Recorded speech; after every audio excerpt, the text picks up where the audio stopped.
Good afternoon. I'm Aaron Heiser, Maker's Leather Supply, and today we're doing another one of those long overdue videos for a template that we put out a long time ago that it's pretty self-explanatory if you've built any of our other templates, but we still need to make a video on it. Anyway, this one is the Minimalist Wallet is what we're calling it. It is a very simple design. Can be a front pocket wallet. It's small enough. It has two little pockets on the inside, a cash pocket and the back, and that's that. It's a great little build. It could practically be made from scraps depending on what kind of scraps your shop might have laying around. The template itself is 3 pieces. You've got your 2 card pieces. We're going to lay that down, cut one out, flip it over, cut another one out. This is the little cash pocket separator thing, and then this is the back.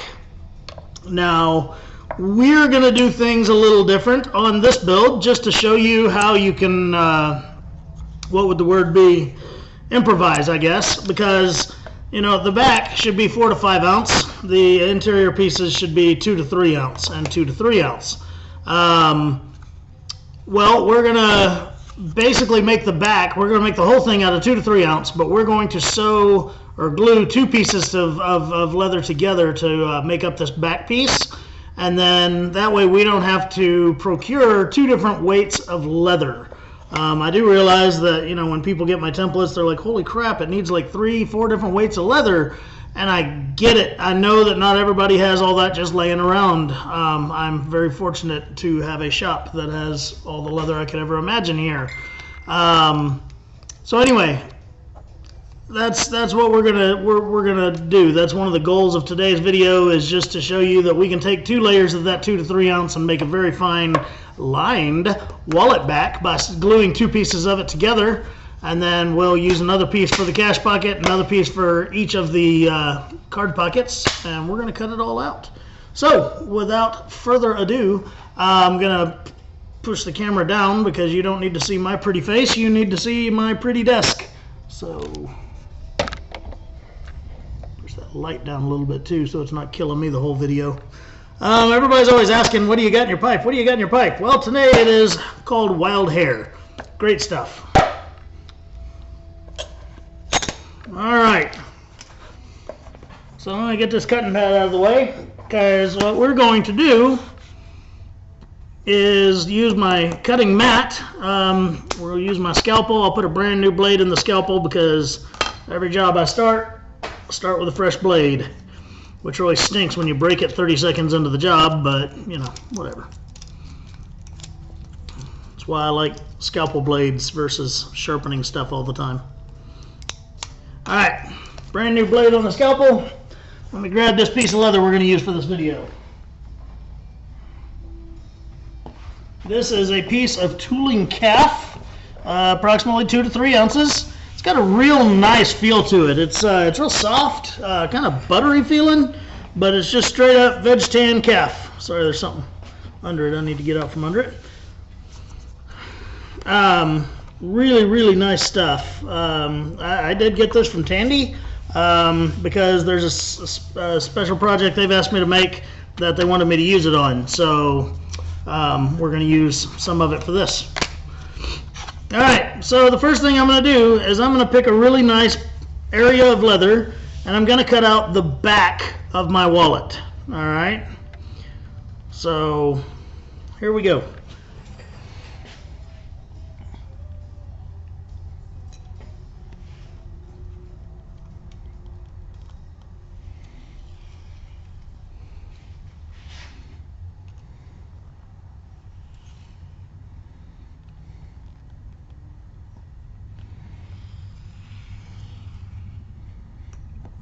I'm just carefully cutting this right up on the against the template with my scalpel, and someone is knocking on the door. Let me go see what in the heck. Alright, sorry about that. The UPS man came by to pick up today's outgoing boxes. Alright, so while he was knocking on the door, I was finishing up the cut on this thing. So there it is. We have one of our pieces now cut.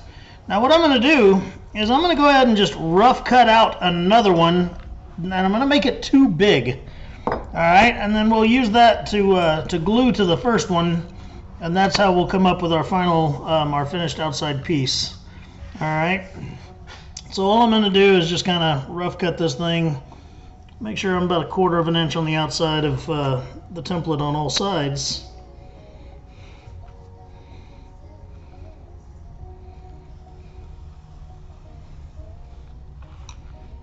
All right. Right over my chair for a minute. So I'm going to go ahead and glue these two pieces up so that we can, that means we got an order on the website. I'm going to go ahead and glue these two pieces up so that they can be, the glue can be setting up whilst cutting out the other pieces. All right. So here I have, I'll grab a piece of paper here so I don't screw up my my glue job. All right, so I'm going to take this one, and on the back of the other one, I'm going to take an ink pen, if I have one. If not, I will take this here pencil and just kind of trace the outline so that you know, I can make sure that I get it on all sides, and when I replace it, I want to make sure that when I start setting it down that it'll, you know, when I get to the other end of it, that it won't be off the leather. Okay, and again, this is 2 to 3 ounce pieces that we're going to glue together so that we can have a 4, 5, 6 ounce piece. These are kind of from the lighter end of that that tooling calf, so it will be about 5 ounces when it's all done. And you can do this with almost any wallet piece, and it makes a really nice, you know, finished piece, because now the inside of this wallet's going to be lined. So that's you know, that's always a bonus.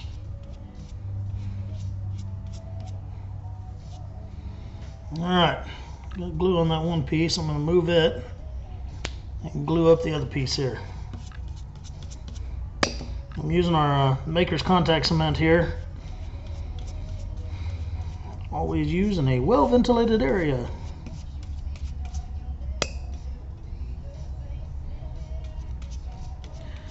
This wallet is going to be completely natural Veg-Tan. I'm not dyeing it, I'm not staining it, I'm not tooling it. It's just going to be a beautiful Veg-Tan. I mean, sometimes I just love the look of a nice Veg-Tan piece. And so yeah, it'll be nice. Alright, so I got these two pieces. I'm just going to set them off to the side and let them set for a little bit to let that glue set up. Only takes a couple of minutes, but I'll go ahead and cut out my other two pieces while that's happening. So, throw this thing away. Alright, bring my leather back out here. So now I need to cut out one of the divider piece here. Alright, I'm just going to set her up there and get to cutting.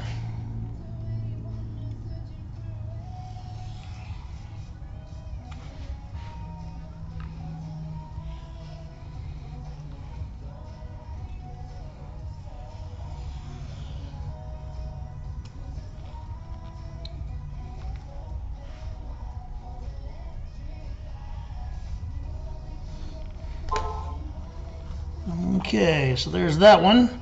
Now I need two of this piece, all right? And it says on it, cut one, flip, and cut another. So that's exactly what we're going to do. We'll cut one out, we'll flip it over, and we'll cut another one, because they have to be mirror images of each other.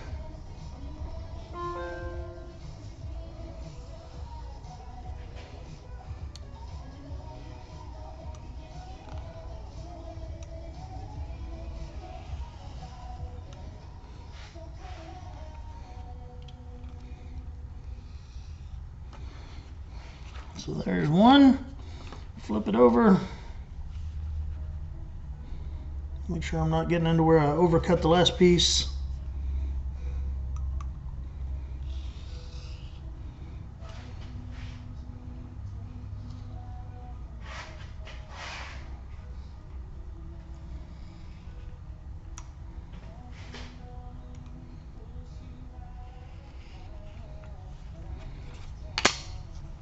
Oops. I only cut 3 sides of that sucker. Line it back up. Cut that 4th side off. There we go. It happens. Alrighty. So now I got all these pieces. Now, I should probably do a little something to do just the slightest little bit of decorating on some of this, okay? Like I said, it's just going to be plain Veg-Tan. It won't be tooled or anything, but that doesn't mean we can't add a little something to it. This one right here has a plain bridle interior, but if you look, I just did a little line right there and then on the tops of each of these pockets, and that's called a crease. And again, it's nothing huge, but it's just a little something to make it look more refined and finished than just a plain piece of leather there. Okay, there are plenty of fancy tools out there to do creasing with.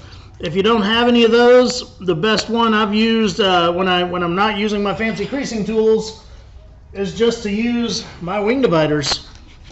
They'll lay a nice crease on a piece of leather. I will show you.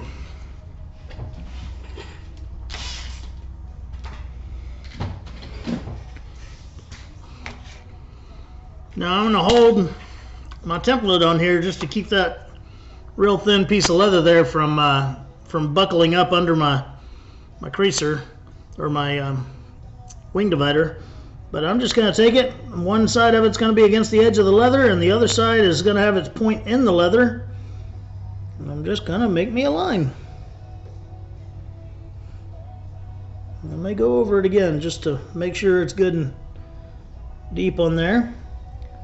Now, that little line right there is hard to see. There you go. It's going to be there forever. So again, a real little thing takes 5 seconds of my time, but yet it makes a nice little difference. Okay. I'm going to go ahead and get these other pieces a little damp so that I can do that to them. But then I'm going to move over and I'm going to go ahead and glue my my front pieces together while these set up a little bit and dry, I guess, or case or whatever. We get some air on them. All right, so here's what is going to make my liner piece, and here is the piece that I was going to make the back. Okay, and again, I drew that little rectangle on there to make sure that I wouldn't accidentally be off one side of it when I put it together. Okay, so I've set them together there, and I'm going to get my squeaky toy, and I'm going to make sure all that glue is nice and stuck, especially around the edges.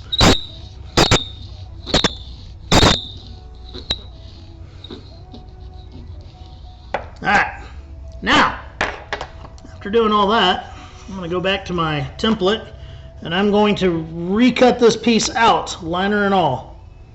Okay, now the other piece should be the same size unless something weird happened and it stretched, which it did not. But I'm going to perfectly line up my template, and I'm going to cut off that liner that's overhanging now.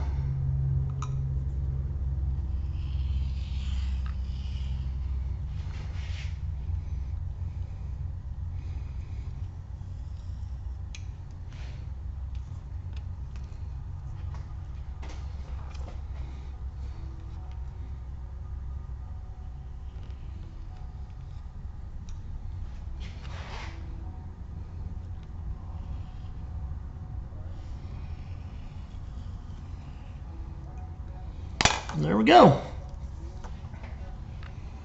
Now we have a piece that is perfectly trimmed off, smooth on both sides, and yeah, we have made a 4 to 5 ounce type back out of 2 to 3 ounce leather. I don't have my gauge up here. I'd measure it and tell you exactly where it's at, but anyway. All right, now the other pieces should be about ready for their crease. They've returned to their natural color, so I'm just going to take my wing divider and narrow it a little bit more here. Normally a crease is about 1/8 of an inch or so. I'm going to go nice and slow because I don't want that leather to fold up underneath the pressure that I'm putting on it.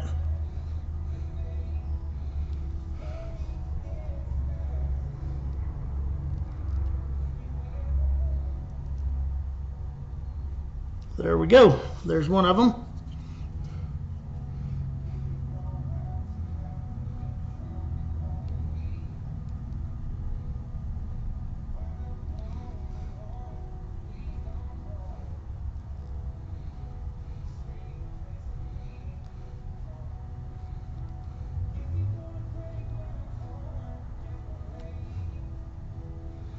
Alright, there's those two. Now I want to do across the top of the cash pocket.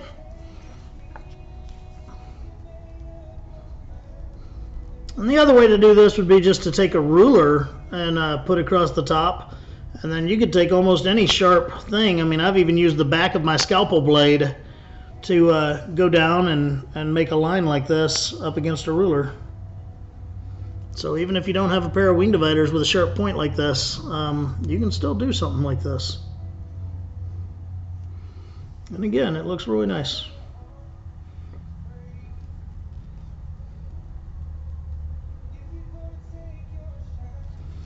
Okay, there must be something under here because it's not wanting to follow that line there.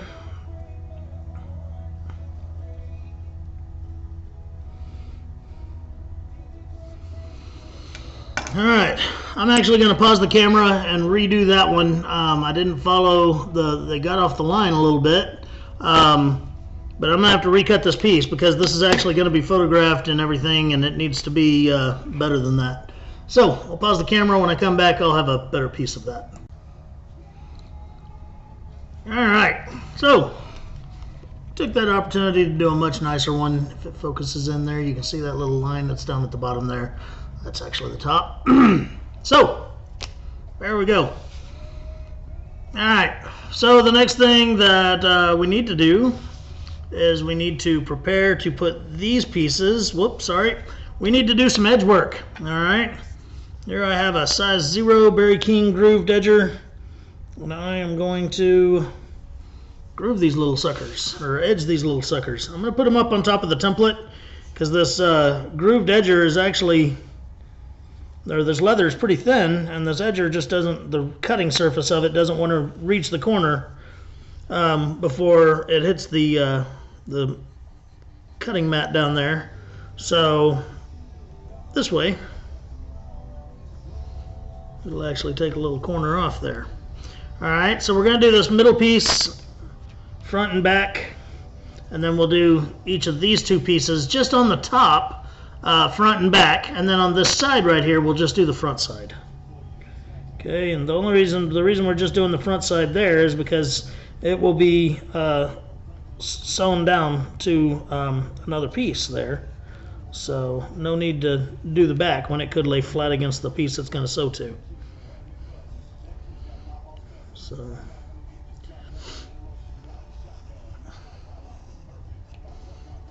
alright, even that up a little bit. I've been playing with a new edging type stuff. I've been doing a lot of the indelible burnishing solution. I know y'all have seen that. But this is actually it's the indelible edge ink, but without any color applied to it. It's just the solution itself. So they're calling it just edge ink clear, and I'm going to put that on this because it'll leave a nice natural colored edge, but it'll be shiny and finished. So I will have to go over there in a second and get all my stuff for that. I thought I brought everything over here that I needed, but I did not. So I'll have to run over to the other bench in a second. I'm just, since this leather's so thin, I'm putting the template on top of it, and that way it doesn't try to curl up under the edger, it just cuts. Not a fan of trying to edge thin leather. As a matter of fact, on the sample wallet I just showed, I didn't even bother edging these little bitty things. So it's not to say that you shouldn't, it's just to say that I was too lazy to do it.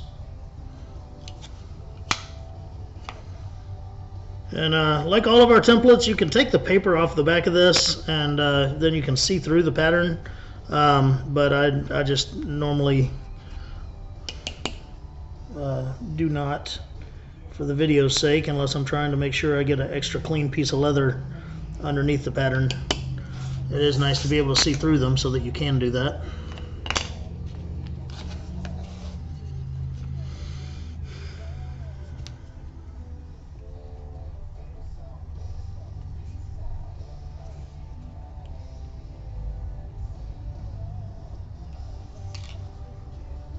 Almost done with my edge in here, and then, like I said, I'm going to pause it and go grab my neutral edge ink stuff, my clear edge ink. And it was actually Jerry Van Amberg taught me that little trick. He said he gets another company's the same thing. It's just the liquid without any colorant in it, without any pigment in it, and he uses that on a lot of his exotics and stuff that he does. So I grabbed up the indelible stuff that we use. I got a hold of a bottle of it without any pigment, and sure enough, it works awesomely. I don't know why I never thought of that myself, but probably because I don't have much of an imagination.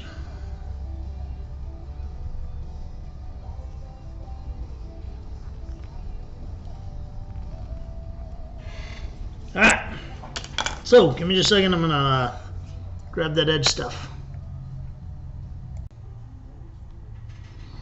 Alright, so I put some of that clear edge ink in one of my little indelible refillable markers. I'm just going to kind of charge it there and make sure I've got plenty of it on the tip. And then I'm just going to lightly apply it to the edges here. And then how this stuff works, just like the edge ink, I'm going to have to sand it and apply it again to get it nice and smooth. And it's going to be a very, very nice edge with some shine to it.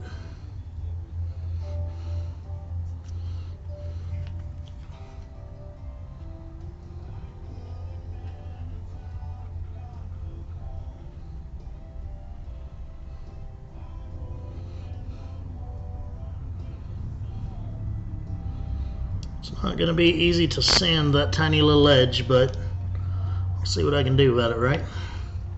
Alright, the other thing I want to do is I can go ahead and sand the top edge of my wallet and get it nice and even so that I can do the exact same thing to it. So I've got some 320 grit sandpaper here, and I'm just going to carefully sand just that edge.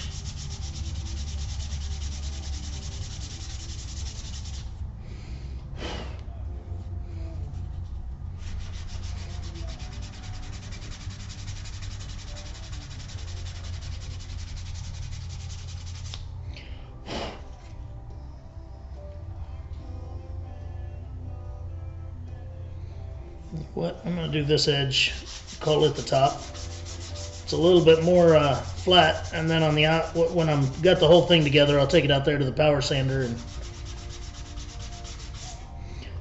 sand all the layers together real well. All right, so again, I'm going to cut the edge with my little Berry King edger here.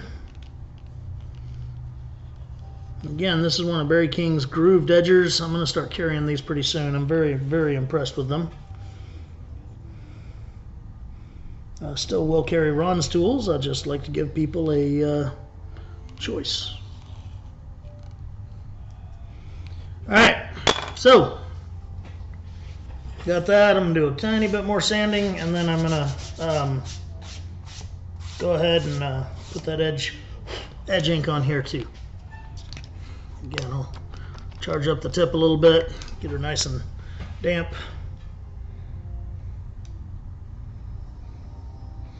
And then I'll be careful just to keep it right on the edge. I don't want to get it on the faces of the leather because I'm going to oil this. Or maybe not. Maybe I'll just lacquer it. I don't know yet. It's been a while since I've made anything that was just solid Veg-Tan that didn't get dyed and antiqued and all kinds of stuff like that. So anyway, Alright, so I've got to wait about 10 minutes for these edges to dry, and then I'm going to sand them, so we're going to have to pause this for a few minutes. Alright, it's just been a couple of minutes, but these edges are pretty dry, so what I'm going to go ahead and do is sand these down. And it's just like edge ink. When you're sanding on it, you're like, well, what the heck? It's taking it all off. Well, it's actually smoothing the surface and filling all the voids so that when you put your second coat on, it starts to build up. And by the time you get to your third coat, you have a really nice smooth edge. And again, it's going to be clear. So, yeah. It's just a fun, different way of doing it, and I kind of like the look. And it's very durable and permanent. It won't, it's not just going to come off the second somebody puts this wallet in their pocket.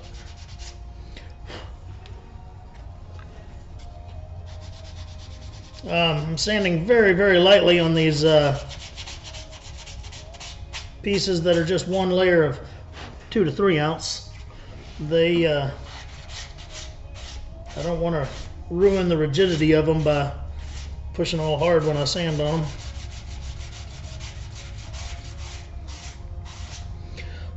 Alright, I did that. Now I'm going to put another coat of the edge ink on.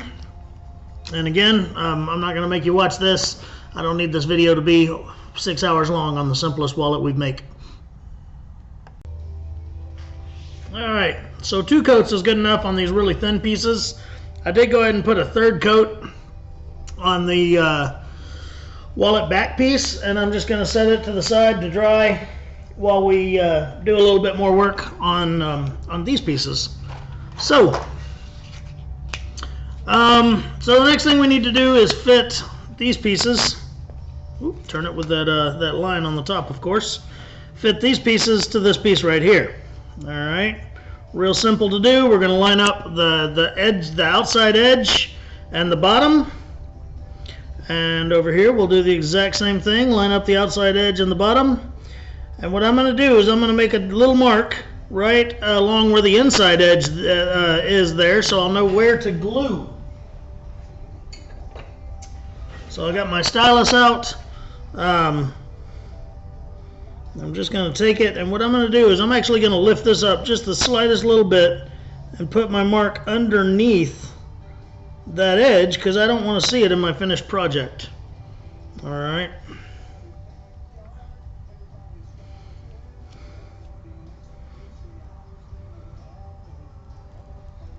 So here we go. We're doing the exact same thing. I'm putting that mark right up underneath the line. So there's my 2 little marks, so now I know where to put glue. So what I'm going to do is I'm going to glue just the very, very, very edge. Whoop, sorry. We need to put another mark up here. I'm sorry. When we line these up, we also need a little marker up here at the top of the card pocket so we know where to stop putting glue. Okay. Same on the other side.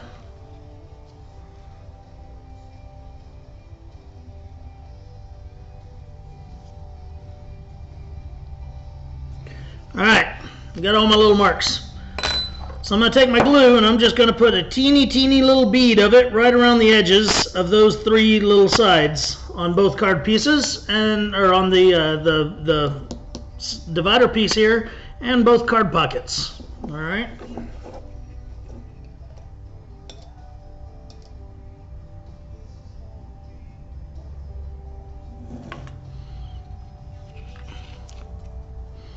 Very thin little 1/8 of an inch line of glue, just so we're not getting it all messy. It just needs to tack it down into place while we hand sew. It's all it needs to do.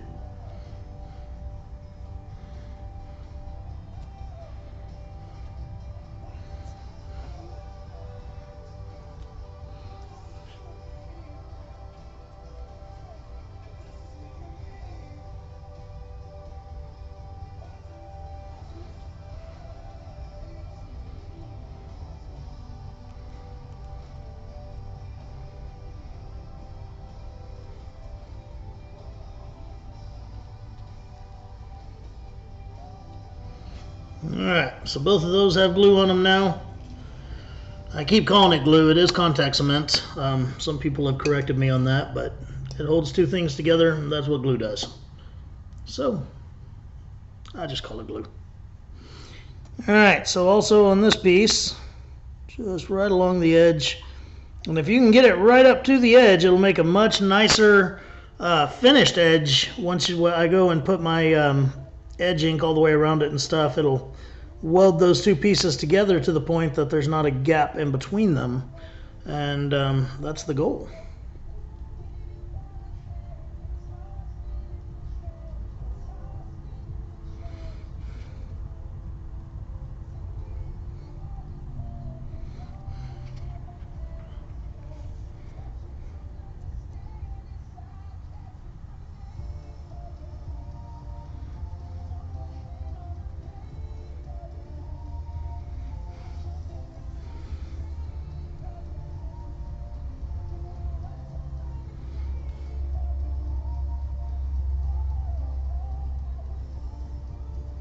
Alright, all that glue is placed. Now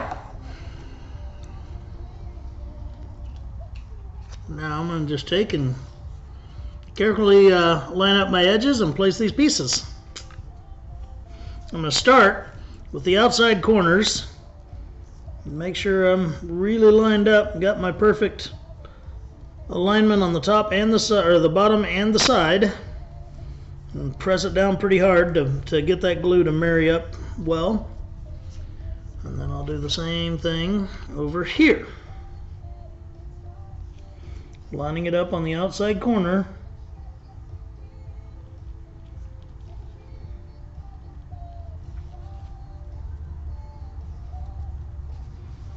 And pressing. Alright, there it is.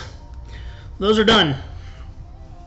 So now what we need to do is sew this little corner on each of these, all right? And that's a separate sew line than the one that'll go around the entire wallet. All right, so all I'm gonna do is I'm gonna pull up my big piece of rubber board here. I'm gonna use my 8 stitches per inch pricking iron here, and it should fit pretty much perfectly on there. And I'm leaving one tooth right over the top of the card pocket. I want that loop down there. So one tooth is over the top, and then the other 7 teeth are on it. And I'll do the exact same thing on the other side. Just an 1/8 of an inch or so inside of the card pocket. Not exactly on the edge, but pretty dadgum close to it. Now we'll go ahead and sew that down. I'm going to use a red hand sewing thread because I think it'll be fun to go with the natural here. But as I'm looking around my desk, that is something I failed to bring over here. So, be right back.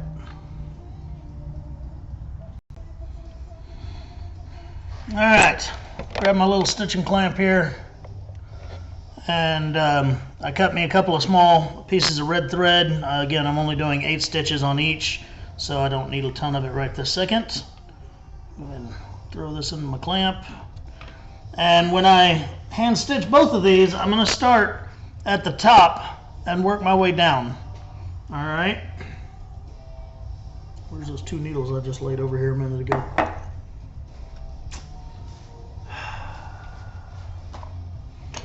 Never prepared, right? I had 2 needles, I swear I had them. I'll be back. Alright, got my harness needles.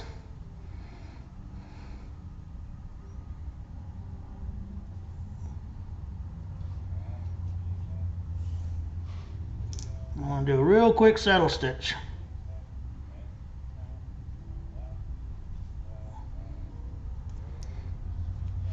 Here we go.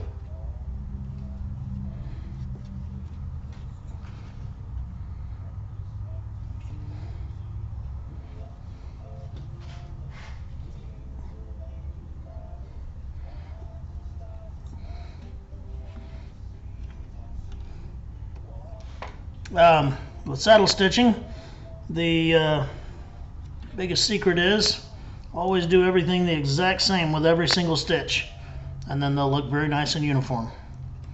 So when you pull them tight the exact same every time. Pull them the same direction, pull them with the same amount of pressure. It takes practice, but man, you can do some beautiful stitching once you've got it down.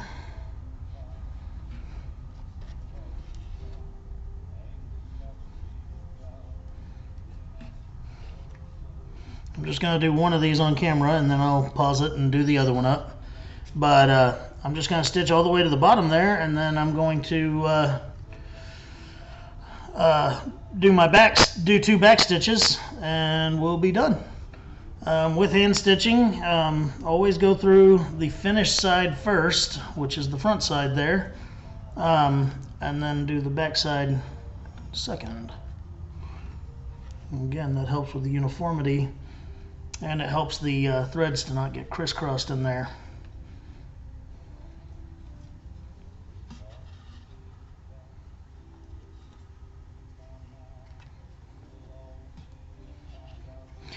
This is a 0.8 millimeter hand sewing thread at 8 stitches per inch.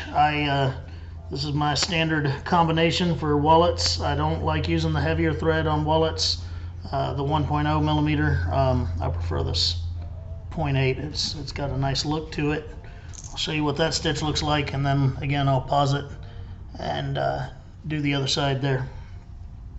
I will show you though how I cut these things off. I've shown this on a lot of videos and it does seem to help folks, so I'll show it every time. People ask me all the time what kind of thread burner I use, and I don't use one. What I'll do is I'll take and I'll put that blade right at the base of this thread, and then I don't move the blade, I move the thread. And when it cuts it off perfectly flush. If you don't move the blade, it won't accidentally nick your leather. It's just gonna cut it and be done. So, pause it, do the other one, come back to you.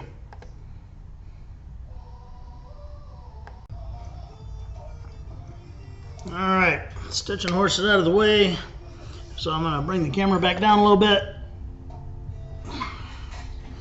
Alright, so while I've got this piece laid on the bench, this is the best time to try to go ahead and make my stitch groove all the way around the outside, because once it's on the curve of the wallet, it's going to be pretty hard to do. So let's just go ahead and use our stitch groover. I'm going to cut me a nice clean groove all the way around the outside. And I'm going to go nice and slow, because this is another one of those that once you screw it up, you're not going back.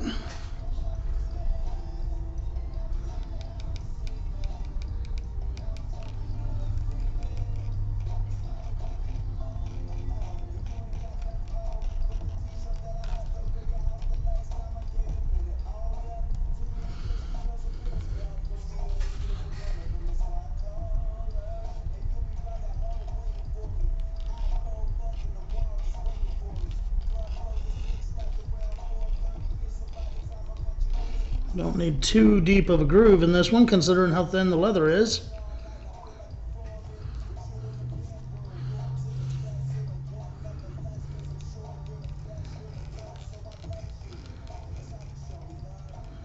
Alright, so what I'm going to do here too though is I'm going to start sewing across the top of this before I put the interior onto it. Okay, if you notice, the interior is just slightly shorter than the exterior, and that's when you go to open the wallet, you can easily separate it with your thumb, or when you go to put money in it, you can easily catch that lip and stuff it in there without having to toggle with it too much. I've seen lots of wallets made where those two are even, and while it looks nice and everything, it's not thinking of the end user and what he's going to have to go through, or she, when they're standing in line buying movie tickets or whatever and trying to shove some change in there and their money in there in a hurry. So that's why I do that. Now I'm going to introduce a new toy. This is something we are soon to be selling. This is the Maker's Leather Supply Punch-O-Matic. This was actually designed by Chuck Smith, the tool maker. and it's like a sewing machine. It just pokes your holes though. It punches your stitching holes, and it has adjustments for your stitch length. But basically it feeds the leather through it by itself. And I'm going to see if I can get it on here without it facing me. I kind of need it to face me, but I want to show it on the camera. Figure out where I need that first stitch to be. Alright, so it's got a little guide on the back to decide where you need, you know, how far into the leather you want your stitch to be. And I've already set that up for same as my stitch groover. And all I have to do, whoop, I'm starting on the wrong end because I'm an idiot. So, alright, so let's try that one more again. I'm going to line it up, get it right where I need it. And every time I pull the handle all the way down, it puts that hole in there and moves the leather for me, just like a sewing machine does. Alright. And this is going to be a pretty quick way to get your holes going. It'll have different size blades, and again, you can adjust your stitch length. I haven't played with it yet, but I'm really hoping that this thing will take care of buck stitch holes in a hurry. Just got this thing in today from the folks that are making them for me. This is the prototype model, just to make sure everything works fine before I order a ton of them. But I put this thing into some 1/4 inch thick skirting, and it did well. I mean, it just sewed it right down. Now, again, it's designed to be facing me, so I'll show you it can go much quicker if I've got it where I need it. And I'm just going to go all the way across the top of that and put all those holes in. And then I will hand sew that top part there. And then I'm not going to cut my threads at the end of it. I'm going to start here, go all the way to the corner here, and then I'm going to go ahead and glue in my interior pieces, and we'll just continue sewing all the way around.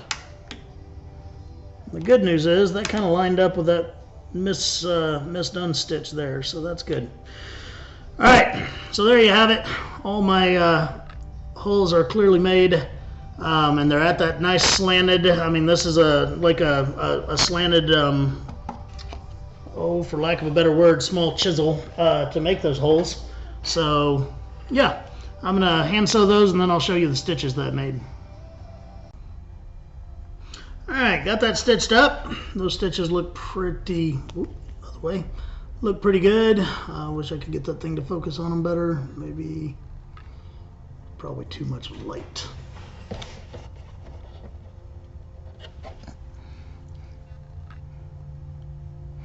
Almost had it. Focus here. Right here. So anyway, the stitches do look pretty good, front and back. And yeah, I'm very impressed with that little thing so far. I'll be doing some more testing on it, beating the crap out of it, making sure it's good and durable, and seeing what all its capabilities are before I put it on, put them on the website and order a ton of them. Alright, forgot an important thing. This piece, the interior piece here, is smaller than the exterior piece. Alright, now that is so that the wallet, when you throw it down, stays folded and it doesn't just try to unfold. So you see that little gap right there? We have to create that little gap. So all we do is we take a hole punch. If you don't have a hole punch, you could even do a little notch or whatever there. This one's a 7/16, so you could use a 1/2 inch, I'm sure. The 7/16 is a teeny tiny bit small for the area, but it was just the first one I grabbed. So I'm going to take it, and I'm just going to use half of the hole punch and put it right there, and then I'll get my maul and give it a punch, and there she goes. So now I have that area. So what I'm going to do is I'm going to glue half of this wallet together and stop right there. Alright, so I've got my I got my stitch ending right here, and again I left my tails on there because I'm just going to continue stitching once this thing's put together. So I've got to glue the outside piece to the inside piece, and I'm going to make me a little mark right here where that notch is with my stylus. And that's going to tell me where to stop gluing. And up here I know to stop gluing just, you know, just below that stitch line, so that's not really a problem. So once again, just a 1/8 of an inch line of glue, not a ton of it by any means. Just a little bit, because all we're doing is holding her together to stitch it, and then of course making sure that edge is nice and sealed so that when we go to put the edging stuff on the edge, it looks like it's one piece of leather and not 2 or 3 sewn together. Okay. Alright. Peter Main taught me a long time ago about this glue brush here. This is the standard glue brush that comes with our jars, but he showed me a long time ago that if you just trim that little brush off, you can be a lot more accurate with your glue placement. And then you don't have to worry about it, you know, getting everywhere while you're trying to be clean with it. Because again, I'm just trying to get a little bit on the edge here.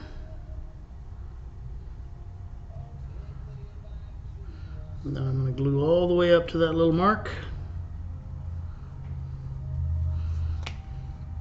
Seal my jar up because nobody likes cleaning dried up glue out of a jar.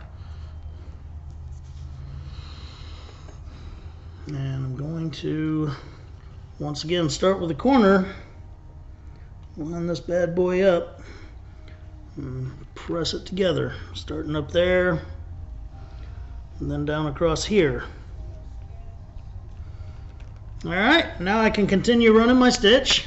Of course I have to start with my stitch holes, so I'm going to bring up the little punch-o-matic thingy again, and I'm just going to continue on putting it through the little machine. Where'd it go? There it is. Alright, so I really am just experimenting with this machine. I'm not 100% sure of its real capabilities yet, so if I do run into a place that I can't do it with the little machine, I'll just have to grab my awl and go old school with it. But I need to know what this thing is capable of. Alright, so I'm carefully making sure that I've got my first stitch kind of lined up with where my last corner stitch was there. I know that you can't see this under my hands, I'm sorry. Give it a punch, and there it goes. So we're going to go all the way down to the bottom of the wallet and then around that bottom corner down there. It's really awkward doing it at this angle, but I'm trying to do it where you can see too. And I think what all I'm doing is blocking both of our views. This thing is currently set up. It's just over 8 stitches per inch. Or under, I guess. Anyway, it's about 7.5 stitches per inch is one of the settings on this little thing. But so far, I'm very pleased with this little gadget. Once I decide that it is good enough for us, it will be on the website as a pre-sale because I do have to buy quite a few of them to have the minimum order that I have to have because they're making these just for me. No one else has them. Just trying to get my edge right up there where it needs to be. All that spacing is going to be important so that your stitches look right. Alright, now I'm going to turn this thing towards me and I'm going to get some stitching done here.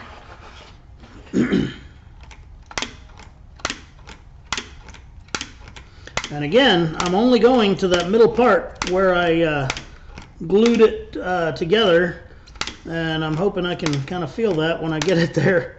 I don't want to go past that.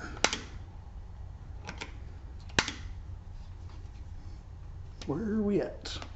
A few more.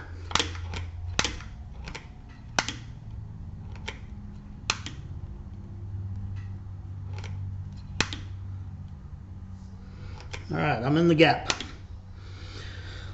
Okay, so I'm going to go ahead and stitch up those 2 sides, and then I'll come back again.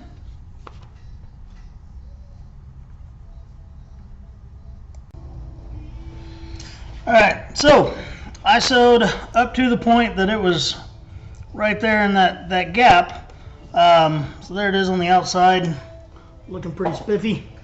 So what I need to do though is figure out when the wallet is folded over and glued down right here, how many more stitches before I get to that interior piece there. See what I'm saying? And I want to try to do this with the little punch-o-matic thingy, so I've got to try to figure out how I'm going to do that.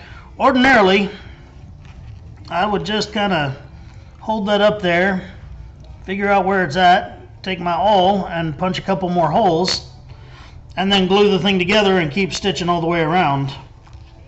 But again, I want to try to use my little punch-o-matic thingy and see if there's a way to manipulate it underneath that, because I am testing that thing out and I am trying to figure out its capabilities and also its limitations. And this may very well be a limitation. I know I could go probably 2 more stitches in this thing before I got into this area. So I'm going to go ahead and see if I can put it back in there and do 2 more stitches, or 2 more holes, by folding this thing back. And again, I don't know if I can. I'll have to see.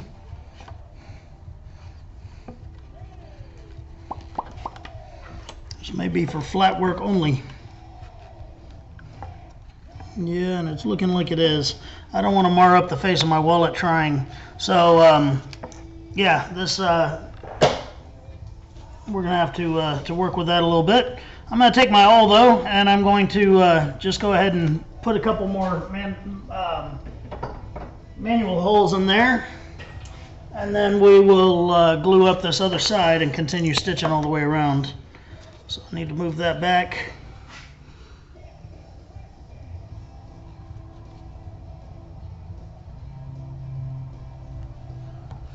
Alright, so I'll put those 2 holes in. Now I'm going to go ahead and glue this side down. So once again, I'm going to start gluing about right here, go all the way up and up this other side, and then I'll do the exact same thing on the back of the interior piece there.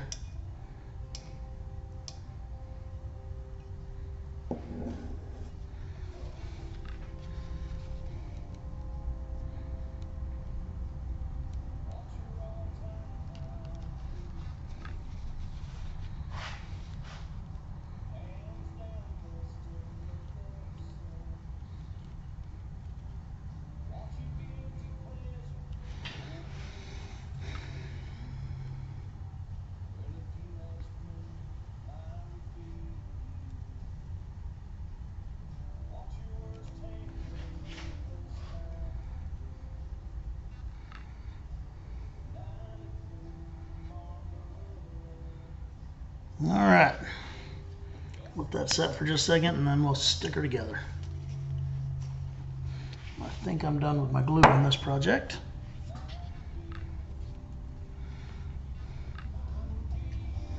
So what I'm going to do is I'm going to stretch this to where the ends of it really meet up here. I'm going to start gluing, start pressing it together right there on the very edge, getting that stuck. And then I'll work my way back to that center fold.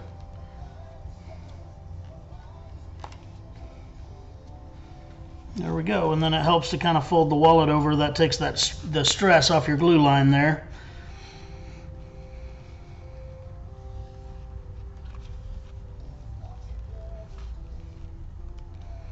I think what I'll do is take my my pricking iron and go ahead and do the next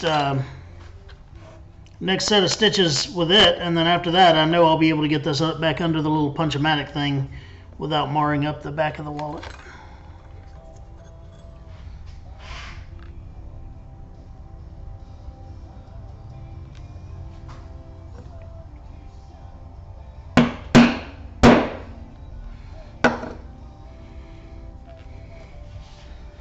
Question is though, will that change the look of the stitch? Hopefully not. The punch-o-matic was kind of designed to mimic what our pricking irons do, and it's the blade on it is about the same as the pricking iron. So all I'm going to do is put the blade down in that last pricking iron hole and then just keep on rocking it. So there we go. We negated that pretty easily. You know, just being careful and making sure that our holes were all going to line up.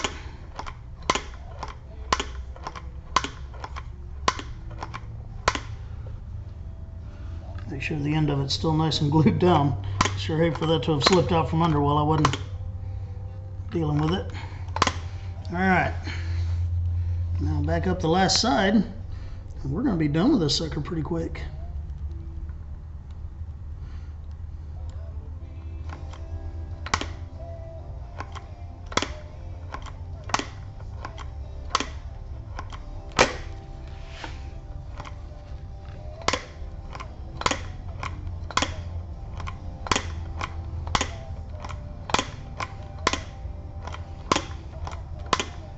I really like this little machine. It saves me a lot of time and aggravation of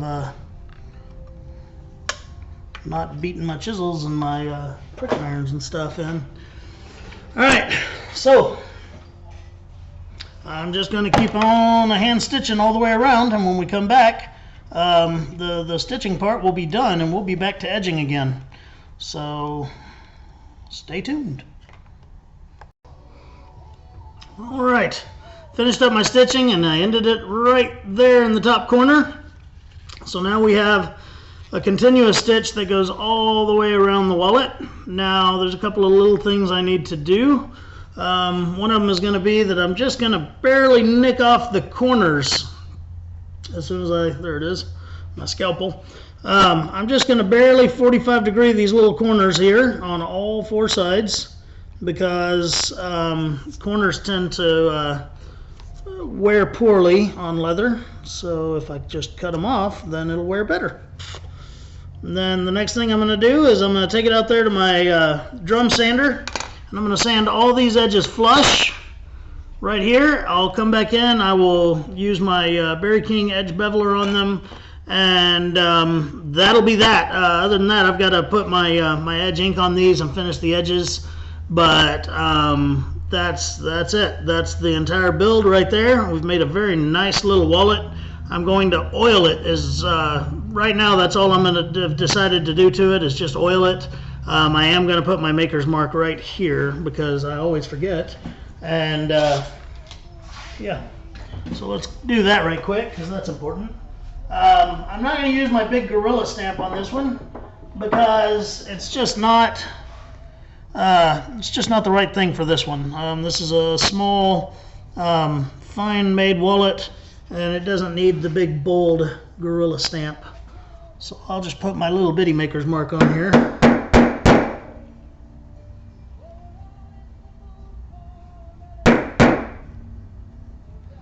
Hopefully get it on there nice and straight. So far, no. Alright, there we go. Now it says Aaron Heiser, Maker, Elmont, Texas. Teeny tiny little lettering. So thanks so much for watching. Again, this is I'm Aaron Heiser of Maker's Leather Supply, building this wallet actually for the Tandy Leather Company. They're going to be using it for something, but anyway, this was the Minimalist Wallet template set, and yeah, hope you enjoyed the video, hope you learned something, and if you ever need any help with anything, have any questions, feel free to leave them in the comments. If you enjoy my videos, please subscribe to my channel. That will help you know when I post another one. Thank you very much. Have a great night.